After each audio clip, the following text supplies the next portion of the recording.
This is one of the cheapest GPUs that you can buy right now, and we're going to be checking it out. This is the ASRock Intel A380 Challenger ITX, and at the time of recording, it is $109.99. So what can you expect to get for a price like that? Well, you get this.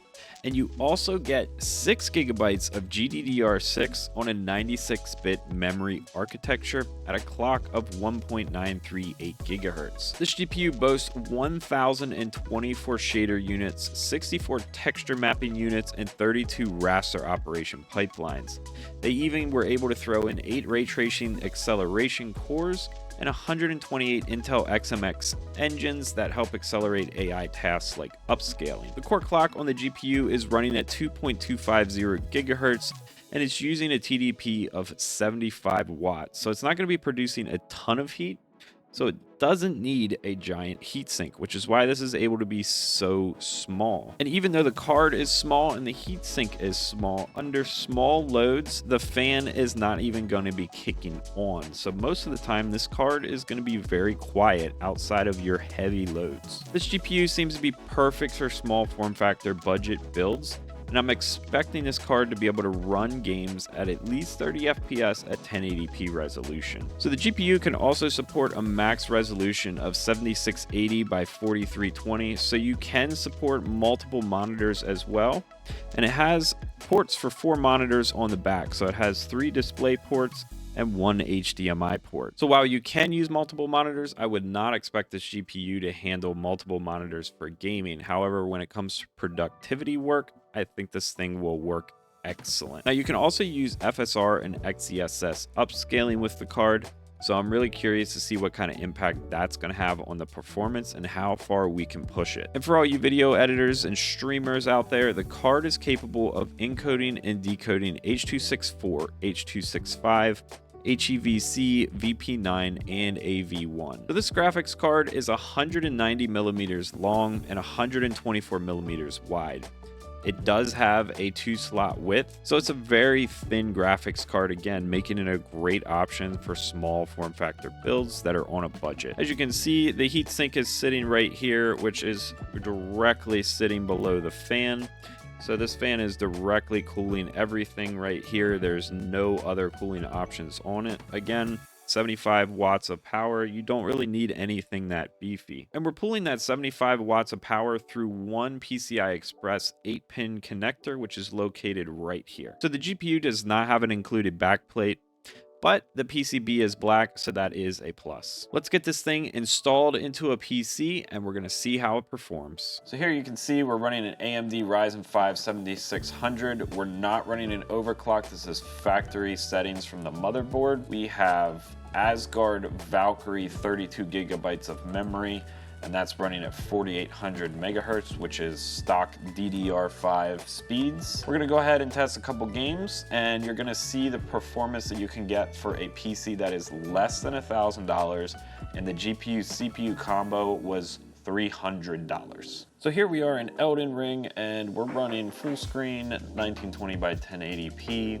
We don't have ray tracing on right now, but we have quality settings set to high, and we're gonna go see how this works. So here we're running about 50 FPS, and we have a pretty stable frame graph.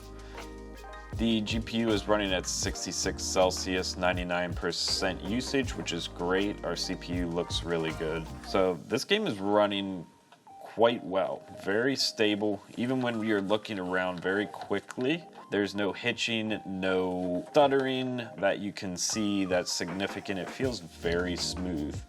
So 1080p in Elden Ring, you're looking at about 50 to 60 FPS on high settings, and it's really looking great. To be honest, I'm very, very surprised at how well this is running. Let's try to bump it up to maximum and see what kind of drop we get from that.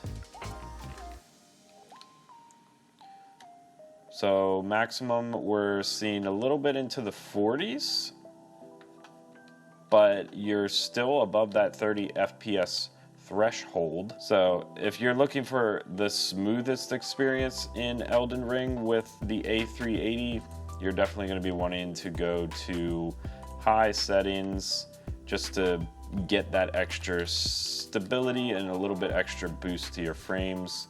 Again, we're at 60 right now, dropping down to maybe 50s. Not really seeing too many 40s with the settings on high. So this is a great little card for Elden Ring. So here we are in Baldur's Gate 3. We're running 1080p, triple buffering VSync. We're not running FSR right now, and we have overall preset of custom, but we have high settings across the board, ultra on the fog, and we have anisotropic times 16, and anti-aliasing of TAA, circular depth of field and quarter denoise. So we'll go and see how this runs. Now we're looking at roughly 38 frames per second. We have anywhere from a 20 to a 30 millisecond frame time, and this is actually running quite well. I mean, we are getting decent frames. It's not 60, but it's above 30, so we can have a smooth experience. The A380 is running Baldur's Gate pretty decently. I would have no issues playing this game like this. So let's check out what FSR does. We'll go with quality. We'll accept that. And now we're up to almost 50 frames per second. Quite a bit smoother. Now we're over 50 frames, almost hitting 60. So with FSR on quality, 1080p, you're looking at being able to play Baldur's Gate 3 with FSR on at roughly 50 to 60 depending frames per second. You could probably drop a few settings and get a solid 60. Or we can turn FSR to balanced, and we'll be able to run pretty stably around 50 frames per second, sometimes 60, it depends.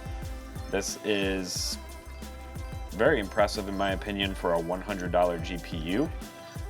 Again, this is coupled with an AMD 7600 6-core CPU, so another budget buy right there. This whole computer is less than $1,000, and we are getting close to 60 FPS in Baldur's Gate 3 at 1080p. That to me is an incredible win. So here we are in probably the most graphically intensive game that is out currently, Cyberpunk 2077, and we have the system that already pre-selected settings, so we're just going to run a benchmark on that. But I noticed we have ray tracing on low, Intel Xe Super Sampling 1.2, we have that to auto, texture quality high, we have ray tracing to ray traced local shadows, medium crowd density, decent settings here. Most of the settings are on high and ultra. So here we have 36 FPS. So this is actually doing really well. You can easily play Cyberpunk 2077 with this ARC A380, and it actually looks quite good. Has yet to drop below 30 frames per second.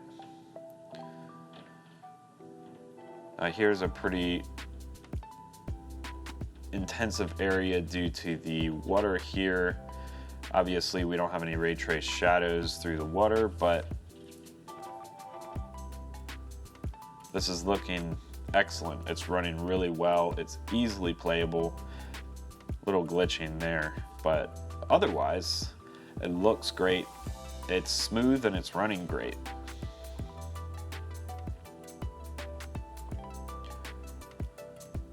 I would say an average around 38 frames per second. We'll see what Cyberpunk says. Average 40.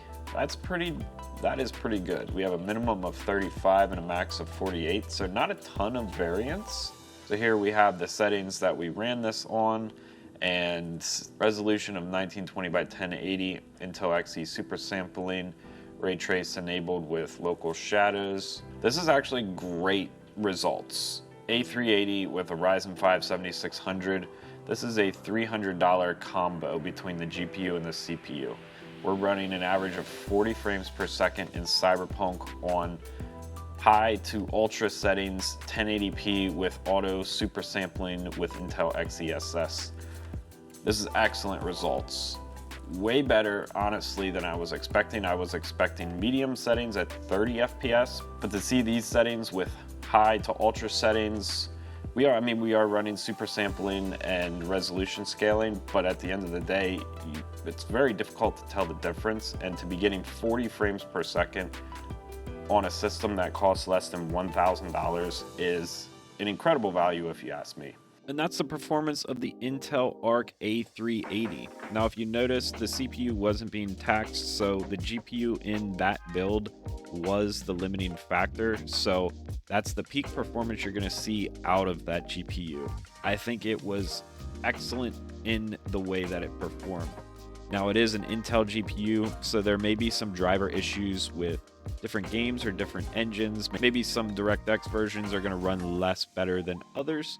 But overall, Intel is continuing to improve their drivers, so there's nothing but upward movement with an Intel Arc GPU. I was highly impressed with the GPU and how it worked. I think that it performed as expected. I think the price for what you're getting is a good value. I think 1080p is a reasonable expectation for that card, and for $100, I think that that is very reasonable. So if you're looking for a budget GPU, you should definitely take a look at the Intel Arc A380 Challenger ITX GPU. Again, you'll be seeing 1080p high settings in a lot of modern video games, and you'll be seeing that in between 30 and 60 FPS depending on what game and if you're using upscaling technologies. A link will be in the description to check out the Arc A380. And with that said, that's all the time that I have for today. Thank you for watching, and I'll see you in the next video.